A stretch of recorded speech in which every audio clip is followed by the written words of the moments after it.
advantage declines, however.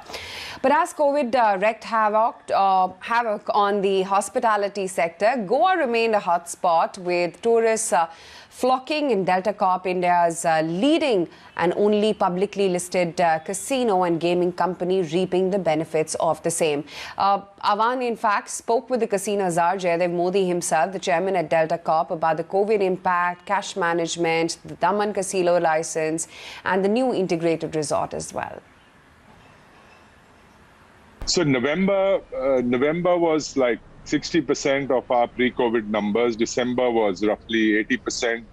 And after that, it's been, kind of building slowly. But it's been building slowly because people in India have no other travel options. They can't go overseas. They can't. There was a rush for Dubai and Thailand, etc. But now there is only one destination. And for December, January, and February, people have been kind of thronging, going, full out, trying to come to Goa, and hotels are all full, flights are full, and it's the only reasonable destination, and therefore it's done well for these 3 months.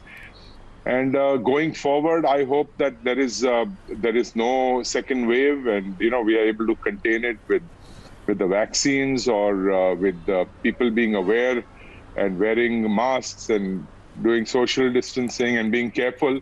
And we think that especially in the casino, since we are extremely careful and we insist on all the precautions, we think that Goa will be still a safe destination. But the rest of the country, one has to be still extremely careful, as you know. And we shouldn't let this second wave come and take us back to stage one of this whole fiasco. Oh yes, indeed. Fingers crossed. And of course, all of this has had a bearing on financials. We've seen the Q3 numbers as well being severely impacted on account of that. A consolidated profit of about just 1.28 crores. Revenues have also fallen significantly.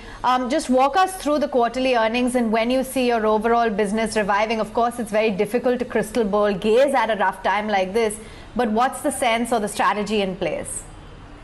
See, that Q3 numbers are not representative of the way forward, because out of the 3 months, we only operated for little less than 2 months when all the costs were built up.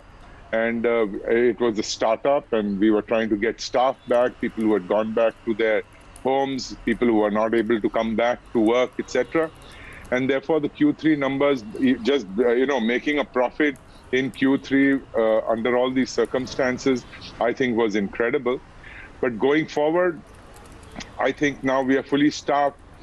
We have good footfalls. We have lots of people visiting the casino, and I think that in Q4 we'll do well, and will be better than Q3. But Q3 really doesn't represent anything, in my opinion.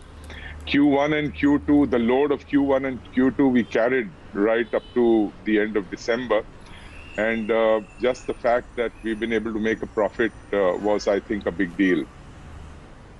Right. You spoke of the saving grace being the online business as well, adda52.com, and I believe that did see a significant jump in traffic and then things petered off. How are things shaping up on that front? What are the projections by way of revenues and EBITDA? And do you think that online gaming will become a significant part of Delta Corp's revenue?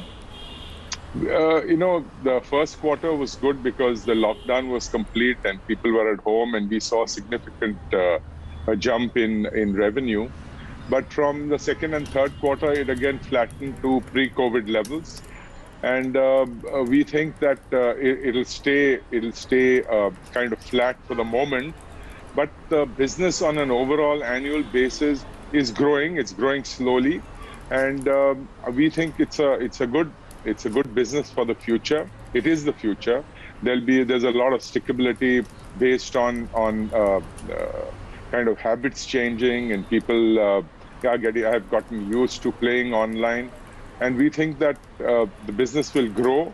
It won't be like the first quarter of the year, but it'll be growing year on year, in my opinion.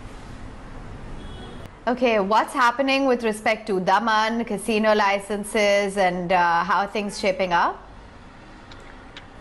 So we've made several representations to the government, and we've had no response. So about 2 years ago, we filed a writ petition in the Bombay High Court, and we've been waiting for a hearing.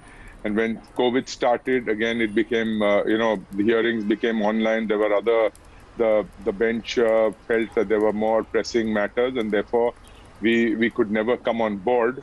But we are hoping that very soon they'll hear us, and we think that we have a very strong case, and we hope to get a favorable judgment from the court. Okay. Now, I understand, Jaydev, that you're not really, you don't really like the hotel business. You don't consider yourself a hotelier, but of course it comes as part and parcel with Delta Corp. Tell us about how things are running on that front and what the plan is for the hotel business and operations. Well, as you know, I've said it many times, the hotel business is kind of part and parcel of the gaming business, because we need for our important players and members of the club, Delton, etc. We always require rooms. The business is very difficult to kind of, based on the capital cost of building a hotel, it's extremely difficult to get a reasonable return from the hotel business. But right now, since we've opened again, the occupancies have been great, only because options have been limited in both our hotels. Daman has done well because it's driving distance from Bombay, and it's a very large, kind of sprawled out property all over. It's pretty large, and social distancing, etc., is extremely easy in that sense. The Goa hotel has done well because all hotels have done well in Goa, and we've had a high occupancy. And besides that, a new hotel is something we would not look at for sure, unless, of course, it supports our gaming business. The hotel right now, both the hotels are doing reasonably well. I understand that there were plans of building an electronic casino as well, a water park, banquets, retail on land. What exactly is the game plan right now? Has that been shelved? No, not at all. In fact, we are working very hard on that. We had applied to the Investment Promotion Board in Goa to make a single window clearance for a project like this. It's a project of, it's an integrated resort, and it's going to be a family destination with all the things you just said. We'd have a lot of shopping. We'll have a water park. We'll have theaters, hotels, an electronic casino, convention center, etc. So we've already acquired the land for that, and we are working on the design. We've completed actually our whole design round. We are into budgeting the whole the cost of the integrated resort, and we are waiting also for we've got the in-principle approval from the government, and we are waiting for it to be gazetted and notified, where it becomes a single point clearance from the government, when things will become much easier. But we are on full steam on that, and we are going ahead with that plan. Okay, sounds exciting. Things are currently underway on that front. Good to know. What about the international plans with respect to Nepal and your further expansion plans? You're not looking at anything overseas at all, right? Not other than Nepal. Nepal, we've still not been given a permission to start the casino. We started the casino just a couple of months before lockdown. It's a fantastic casino, probably the best one in Kathmandu, and we are waiting for clearances. And once that happens, our Nepal casino will start. But going forward, we think that we've understood the Indian market best, and therefore we will concentrate and wait on governments, on state governments looking to, whichever state government looking to increase revenues and look at gaming as a good source for revenue. We'll look for such changes in the gaming laws in certain states, and we'll look for those opportunities and grow in India, because we think we understand this market the most. And Nepal market is predominantly Indian, and therefore we understand the needs of that of the customer there. Therefore, it's been really an extension of our Indian business. But going to Philippines or going to any other country where we don't have the Indian customer is not something we want to do right now. Okay. And let's talk about the cash balance. What is it currently at? And can you just tell us a little bit about the investment made in Jalesh Cruise, etc., and how you're looking at all of those affecting your overall cash balance? So currently, as on date, we're sitting on a cash balance of around 470 crores. And this is after providing for everything, including the write-off on the Jalesh investment.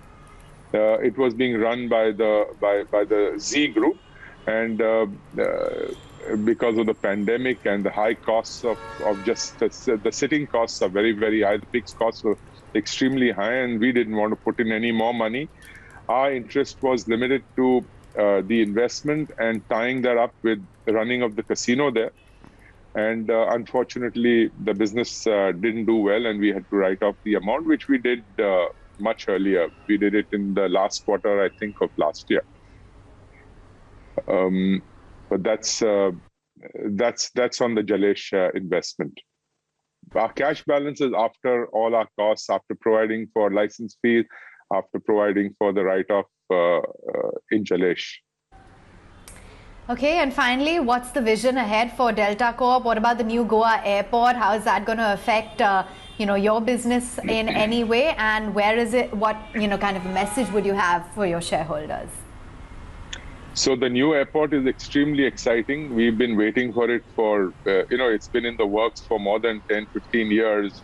There was a lot of, there were lots of issues on the new airport coming up, but finally, work is started after a lot of litigation, etc. And we are extremely excited about the airport coming. In fact, we've been waiting for it because our integrated resort plan is a 5-minute drive from the new airport. We bought this land almost 2 years ago in the expectation that this will definitely happen, and now it's happening. So we think that being close to the airport with a single point, having everything, a destination integrated resort would attract most of our players and families, etc. And that's where our really big growth will come from. And message to shareholders is that we are extremely responsible. The business is great. It's a high EBITDA business. And we've grown every year. We continue to grow, and we hope to do extremely well with the new ship and with the resort coming up. And the whole runway for the next 7-8 years is looking exciting to me.